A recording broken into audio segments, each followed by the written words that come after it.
Përshëndetje. Përshëndetje në kryetar, përshëndetje. Përshëndetje me. A jeni në shesh apo përqendroni edhe në zyre, se kam përshtypjen Jo, që në zyre po punoj. përshtypjen që këtë ditë të fundit në shesh përqendroni aty në George Bush, te rrit inspektorat. Po,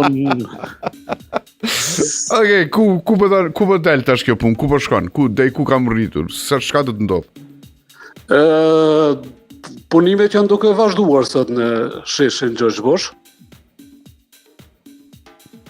Apo prisni ju që të ketë leje nga inspektorati apo Përveç pjesës do të thotë ku inspektorati dhe Instituti për mbrojtjen e monumenteve i kanë dalë të punime.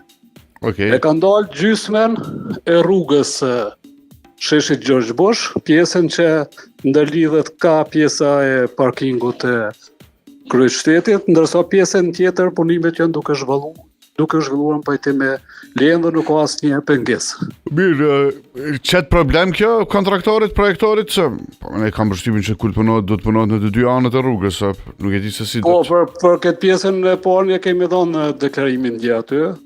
Prapa cili që ndrojmë edhe sot, që është ndërvend kundërshtim me ligjin, dhe në kundërshtim me faktet që e kanë Instituti për mbrojtjen e monumenteve, ne sot jemi duke përgatitur gjithë dokumentacionin.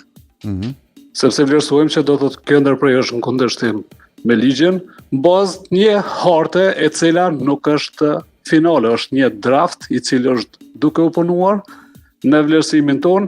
Ajo pjesë nuk e përfshin qendrën historike të kryeqytetit dhe institutit do të thotë është duke bërë një vlerësim gabim. Por, ne qëndrojmë prapa vlerësimit që mbrapa këtij vendimi fatkeqësisht e institucioneve që do duhej të vendosin aty me profesionalizëm dhe pajtim me ligjin është politika. Kjo është ndërprerje politike për mos realizimin e projekteve të mëdha në Prishtinë, për shkak se, siç e dini të gjithë, këtë vit jemi në vit zgjedhor dhe tendenca për të bllokuar kryeqytetin është tendencë për të thënë që kryetari i kryeqytetit nuk ka arritur që të kryejë projektet e mëdha ashtu siç i ka premtuar në fushat zgjedhore.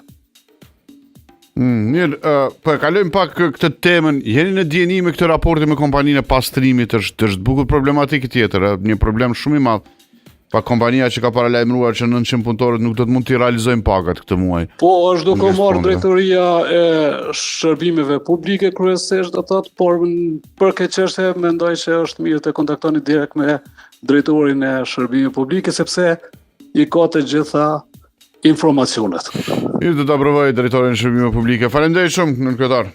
Gjithë të mirat. Kryetari i komunës së Prishtinës drejt për drejt.